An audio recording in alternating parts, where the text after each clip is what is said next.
میرے حقیقی والد کی وفات کے بعد نانا نے میری ماں کا عقد ثانی جس شخص سے کیا وہ ایک لالچی اور بے ضمیر شخص تھا۔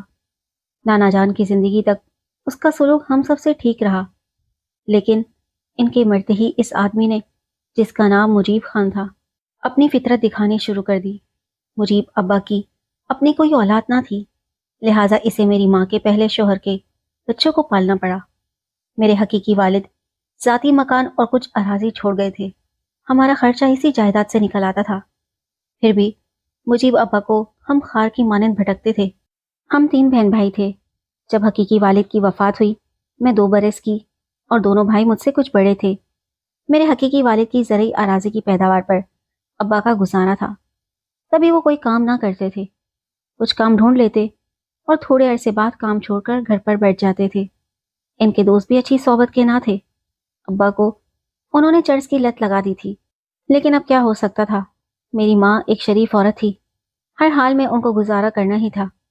میرے بھائیوں کو ماں نے اسکول میں داخل کرا دیا کہ بڑے ہو کر انہوں نے ہی گھر کا بوجھ اٹھانا تھا، لیکن ابا نے مجھے اسکول نہ جانے دیا۔ ماں سے کہتے کہ لڑکی کو پڑھا کر کیا کرنا ہے، اس کو گھرداری اور سلیقہ سکھاؤ، یہی عورت کی کامیاب زندگی کی ضمانت ہے کہ وہ سلیقہ شار اور فرما بردار ہو۔ بھائی چھوٹے تھے، میری حمایت میں نہیں بول سکتے تھے، یوں میں اسکول جانے سے رہ گئی۔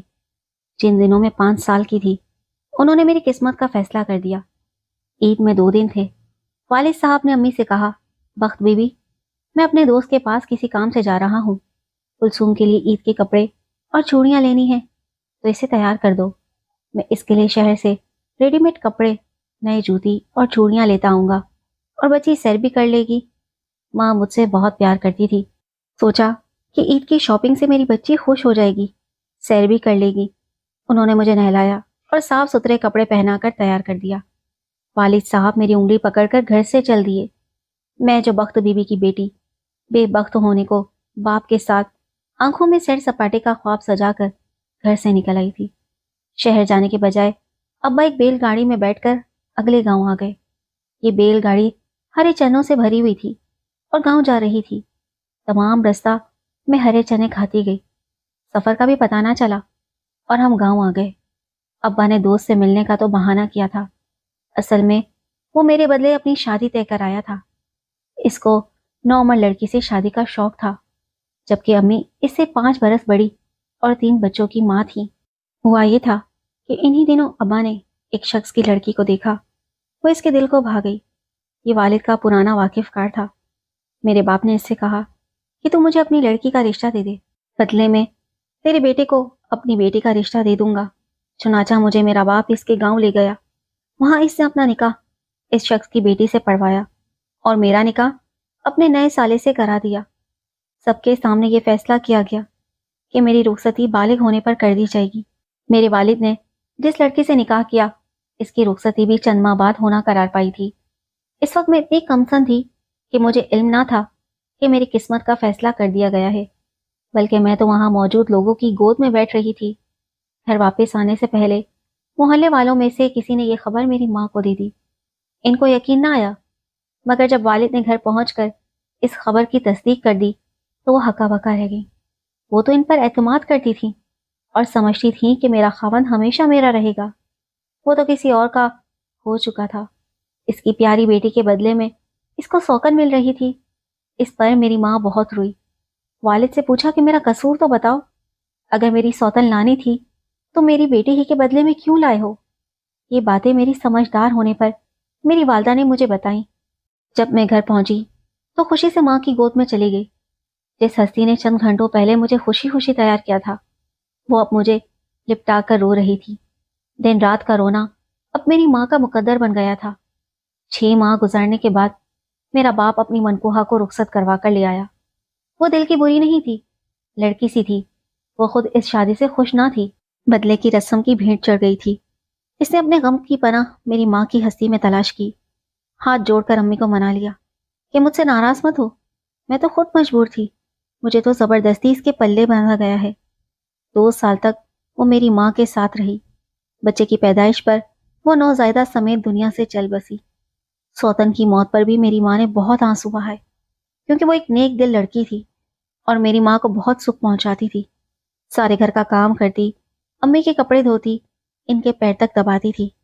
سچ کہوں کہ ایسی نیک دل لڑکی میں نے کبھی نہ دیکھی تھی. جب میں سمجھدار ہو گئی تو سہیلیوں کے منہ سے اپنے خاوند کا نام سنا. میری سہیلیاں مجھے اس کے نام سے چھیڑتی تو میں آسمان کی وسعتوں میں پہنچ جاتی. ماں نے میرا جہیز بنانا شروع کر دیا تھا. میں 16 برس کی ہو گئی تو سسرال والوں نے رخصتی کا مطالبہ کر دیا. باپ نے ٹال مٹول سے کام لیا. کئی سال تک سسرال والے تقاضا کرتے رہے اور ابا انکار کرتے رہے. آخر وہ لوگ تنگ آ گئے. کہا کہ تم اپنی بیٹی کو رخصت کیوں نہیں کرتے، جبکہ وہ اب بڑی ہو گئی ہے.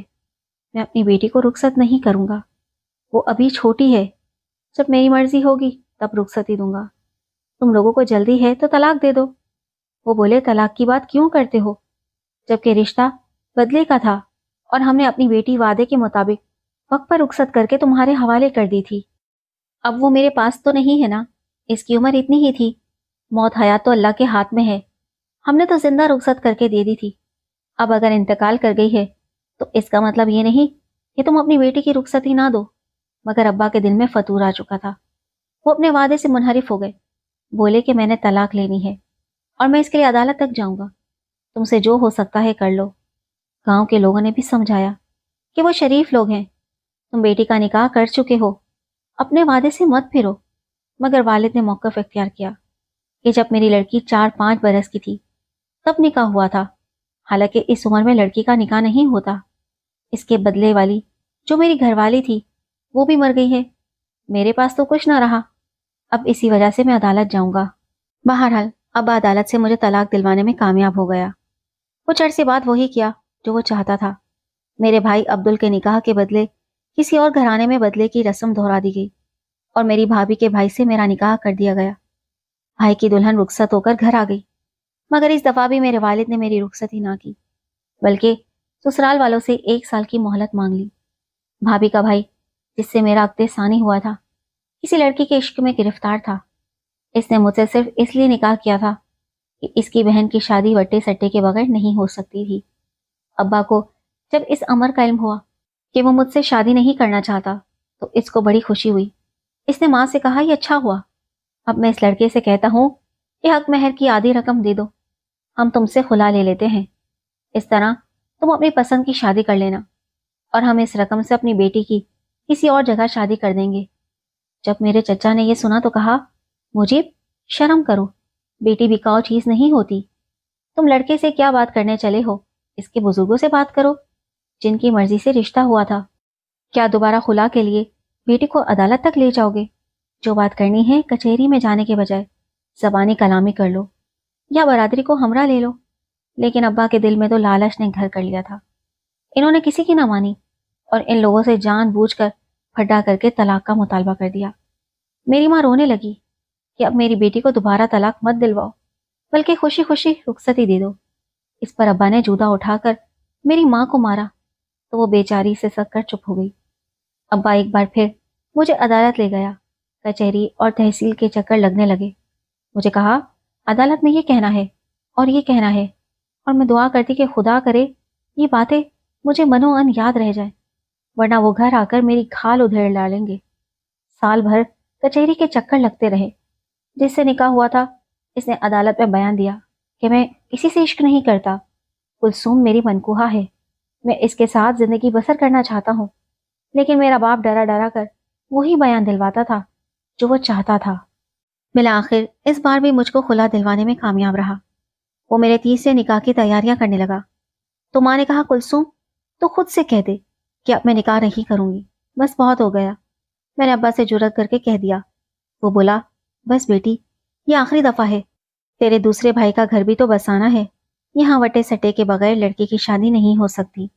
تیرے بدلے تیرے چھوٹے بھائی کا گھر بس جائے گا. میں اسی لیے ایسا کر رہا ہوں، ورنہ مجھے اور کیا لالچ ہے.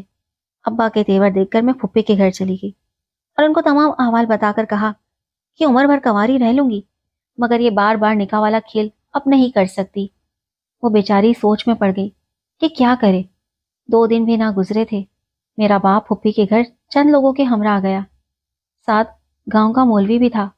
یہ سب میرا نکاح پڑھانے آئے تھے. کسی کو میرے رونے دھونے کی پرواہ نہ تھی. انہوں نے زبردستی میرے نکاح نامے پر انگوٹھے لگوائے اور چلے گئے۔ ابا نے پھپھی کو دھمکایا کہ نکاح ہو گیا ہے، میں اس کا دماغ درست کر لوں تو آپ ہی مان جائے گی، کچھ دن ٹھہر کر میں اس کی رخصتی کر دوں گا۔ خدا کی کرنی، نکاح کے تیسرے روز میری ماں فوت ہو گئی۔ میری سگی پھپھی ہمارے گھر آئیں اور چند روز میرے ساتھ رہیں۔ انہوں نے میرے بھائیوں سے کہا کہ تمہارا باپ بے غیرتی پر اتر آیا ہے، تمہارے گھر آباد ہے مگر اس کا اپنا گھر خالی ہو گیا ہے، ابھی تیسری شادی ضرور کرے گا، لہٰذا تم کلثوم بیوی کو جلد از جلد رخصت کرنے کی کرو، ورنہ یہ پھر اس کو طلاق دلوا کر اس کے ذریعے اپنی شادی کا سامان کرے گا۔ یہ بات 16 آنے صحیح تھی، سو بھائیوں نے میری نگرانی شروع کر دی۔ انہوں نے بھی میرے تنسیخ نکاح کے مقدموں کی وجہ سے کافی خواری اٹھائی تھی۔